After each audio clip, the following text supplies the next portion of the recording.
Ladies and gentlemen, this is Dave from OrgoneGenerator.com, and in this video, I want to talk about sources of life energy. Okay, this is a foundational topic. I've covered it in part in other videos, but I want to cover it explicitly because this is a really foundational topic and I think it's important. So the question is this: where is life energy produced, and where can people harness it and project it from? Okay. What did people do before orgone generators? Orgone generators only exist because we have electricity, right? So, before electricity, before 1993, where did people pull life energy? So I'm going to go through a few sources and just talk through them. So the first place that you should look for life energy is inside yourself, your own body. A human body is an orgone generator, right? You're consistently producing chi, orgone, prana, universal life energy. And that's what using your own body, your own life energy is what most modern manifestation techniques are focused on. Take, The Secret or Tony Robbins, priming your body. So most manifestation techniques are focused on, concentrating your own life energy towards a goal, towards a manifestation.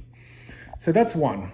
Second, nature, trees, any plant, any tree, those are living beings. They produce orgone. There's Carl used to talk about a specific sort of spell where you would cut a piece of a tree out. You would take like the hair of someone, that's your target link. You would write down your intention, and then you would stick it in the tree. And so that's basically using the tree's life energy to manifest something.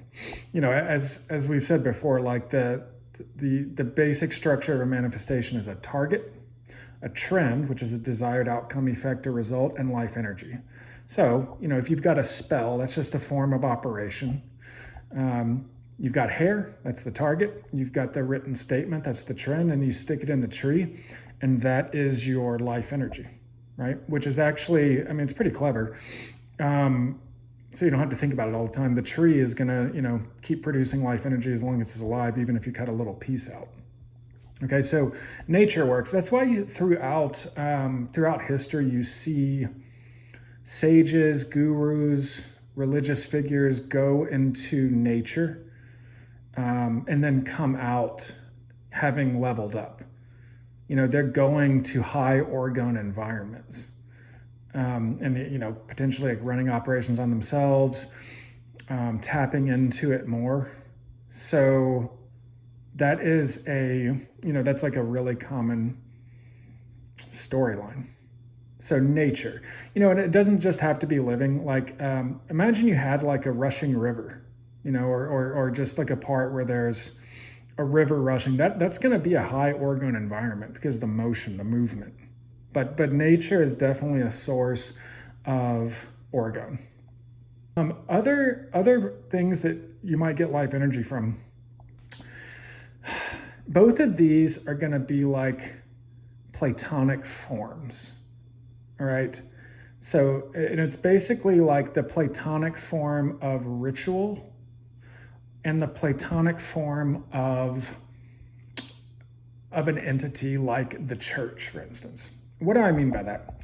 Whenever enough people believe in something, it actually takes on a life of its own. So take like the church, like the Catholic Church. Christians will talk about the church. And you got Vatican, like the Vatican City, that, energy is getting sent to the Vatican City. But beyond that, people are sending energy to the church, capital C. And it's what's in their head, or it's what's in people's heads. And it's kind of this thing that's apart from any physical church, right? It's kind of the collection of believers. But you could potentially pull on, since, I mean, think of how many people over the centuries, over the millennia, have thought about the church and sent prayers and sent all this life energy. At a certain point, it takes on a life of its own. And then people are sending life energy to it. And so that becomes like a well of energy that someone, like a trained priest, for instance, can pull on.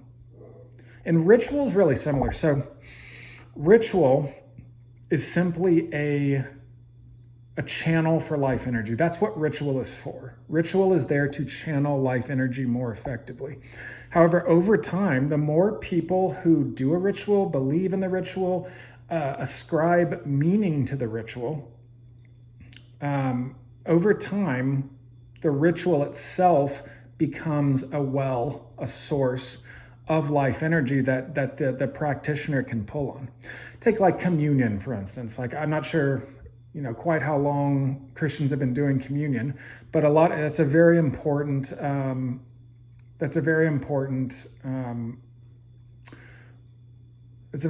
ritual.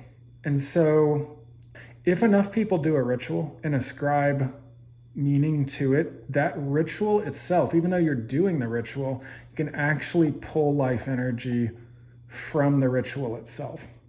And then followers, that's something that is, a lot of gurus and sages have followers. Something I want to point out, and this is important, is when you think about someone and you burn a calorie doing it, or if you think about someone and have a thought directed at them, like an intention or something, and then you burn calories, that is life energy getting sent. Okay, so what a lot of gurus will do, especially before the Orgone Generator, they will pull on the energy of their followers. Okay, because they're getting life energy all the time. So I mean, that's just a human, but they're not using their own life energy, or they probably are. You can use multiple sources of life energy at once, but they're pulling on their followers' life energy. So yeah, those are the sources of life energy. And for people already know, but an Orgone Generator is basically it is a generator of life energy. It harnesses and concentrates life energy. You could say produces, like there's different ways to say it, but what it is a device that that consistently produces a stream of concentrated universal life energy, orgone, chi, prana. And the good thing with this is that you don't have to, to harness your own life energy or learn to harness nature, or learn to harness like followers or ritual. You might have to practice for a long time, maybe even decades. What a generator does is you flip a switch, it turns on, and now you have a source of concentrated life energy. Okay, so you can make, and I'm not exaggerating here, you can make decades worth of progress in a day. And the more you use this, like it could take people decades of work in order to learn to to produce and concentrate and harness and project life energy, like the life energy that comes from a generator. Especially one like the Performer, that's a heavy duty device, PFC 2000, and then some pyramids. But that's what a generator does, and that's why that's Carl's genius. That's why Carl's genius was creating a consistent, reliable source of concentrated life energy, and then figuring out how to operate it via structural links. I mean, you can take a beginner and in very short amount of time, give them expert level results. So, it's technology. I mean, these are huge leaps. So I just wanted to cover sources of life energy, because generators aren't the only ones, but given what I've just said, we obviously think they're basically the best ones.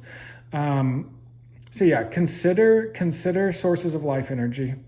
And I'm going to do another video on ritual and what that looks like. But drop any comments you have in the comments, and we will talk to you soon.